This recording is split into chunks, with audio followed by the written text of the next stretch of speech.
نحمدہ و نصلی علی رسولہ الکریم اما بعد۔ امید کرتا ہوں کہ آپ تمام ساتھی خیر و عافیت سے ہوں گے۔ الحمدللہ جیسے جیسے فتنوں سے ہمارا سامنا ہو رہا ہے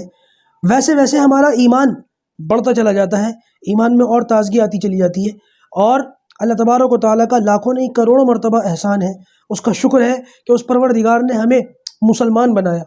کیوں؟ کیونکہ جب دوسری قوموں کا حال، ان کا رویہ ایک دوسرے کے ساتھ آپس میں ہم دیکھتے ہیں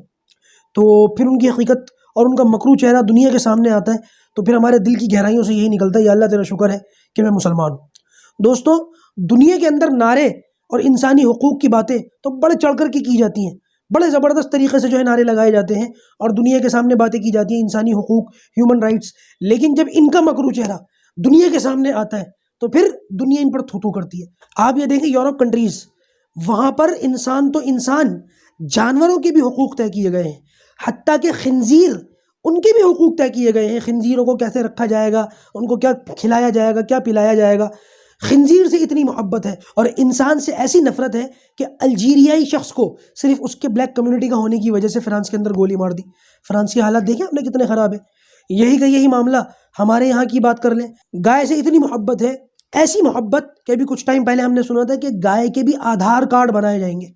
یعنی کہ انسان تو انسان، ہم بات کرتے ہیں جانوروں کے بھی حقوق دینے کی، جانوروں کو حقوق دیے جائیں گے، گائے کو حقوق دیے جائیں گے، کتے کو حقوق دیے جائیں گے، بلی کو حقوق دیے جائیں گے، خنزیر کو حقوق دیے جائیں گے۔ جس یورپ کنٹریز کے اندر خنزیر کو حقوق دینے کی بات ہے، وہاں ایک انسان کو دوسری کمیونٹی کا ہونے کی وجہ سے گولی مار دی جاتی ہے اور حالات خراب کر دیے جاتے ہیں۔ اور ہمارے یہاں آدھار کارڈ بنانے کی بات کی جاتی ہے گائے کی، لیکن ایک شخص کو نچلی کاسٹ کا ہونے کی وجہ سے اس کے اوپر پیشاب کیا جاتا ہے اور یہ اس کی خوش نصیبی تصور کرائی جاتی ہے کہ ہم نے تمہارے اوپر پیشاب کیا اور یہ تمہارے لیے خوش نصیبی اور سعادت کی بات ہے۔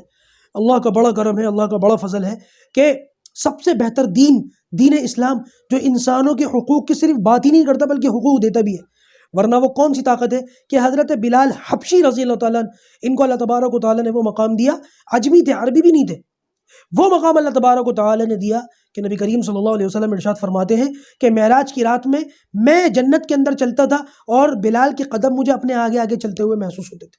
اللہ کے رسول صلی اللہ علیہ وسلم نے فرمایا کہ جب میں اپنی قبر سے اٹھوں گا آخرت میں تو بلال میرے قدموں کی طرف سے اٹھایا جائے گا۔ اللہ کے رسول صلی اللہ علیہ وسلم نے فرمایا کہ جنت میں سب سے پہلے میں داخل ہوں گا اور میری اونٹنی کی نکیل پکڑ کر بلال میرے آگے بیٹھے گا اور یہ میرے ساتھ اندر داخل ہوگا۔ اندازہ لگائیے کہ ایک حبشی کو، جس کو کوئی جانتا تک نہیں تھا، اس کے اوپر کتنے زبردست ظلم اور ستم ہوتے تھے، اور اس کو نبی کریم صلی اللہ علیہ وسلم کی مسجد کا مؤذن بنایا گیا، یہ عزت دی گئی۔ اس کے علاوہ اور بہت ساری بے شمار مثالیں ہیں دین اسلام کے کارناموں کی کہ اللہ تبارک و تعالیٰ نے کتنی زبردست، آپ دیکھیں نا مسجد کے اندر کیا معاملات ہوتے ہیں۔ ایک رکشہ والا یا ایک چپل جوڑنے والا یا اور کوئی چھوٹے سے چھوٹا شخص مسجد کے اندر آ جائے نا اذان ہوتی اور صف اول میں کھڑا ہونا چاہے، اور کوئی چودھری صاحب، کوئی حاجی صاحب وہ اس کے بعد آئیں، تو وہ حاجی صاحب یا وہ چودھری صاحب یا وہ کروڑ پتی اس رکشہ والے کو ہٹا نہیں سکتے کہ تمہیں پیچھے آنا پڑے گا، میں تم سے اعلیٰ ہوں، میں تم سے افضل ہوں۔ جمعے کی نماز ہو، عید کی نماز ہو یا کوئی سی بھی نماز ہو، 5 وقتہ نمازوں کے اندر بھی کسی بندے کے اندر ہمت نہیں ہے، طاقت نہیں ہے کہ اس کا ہاتھ پکڑ کے یا اس کا کندھا پکڑ کر کے پیچھے کر دے۔ اسلام نے انسانوں کو یہ عزت دی ہے، ان کا لائف سٹائل یا ان کا اسٹیٹس دیکھ کر کے عزت نہیں دی جاتی، انسان کو انسان ہونے کی وجہ سے عزت ملتی ہے۔ تو لہٰذا میں تمام انسانوں کو دعوت فکر دیتا ہوں کہ وہ غور و فکر کریں، دیکھیں کہ دنیا کے تمام مذاہب نے ان کو کیا دیا اور دین اسلام ان کو کیا دے رہا ہے۔ پروردگار ہم کو سیدھے راستے پر جمے رہنے کی توفیق نصیب فرمائے۔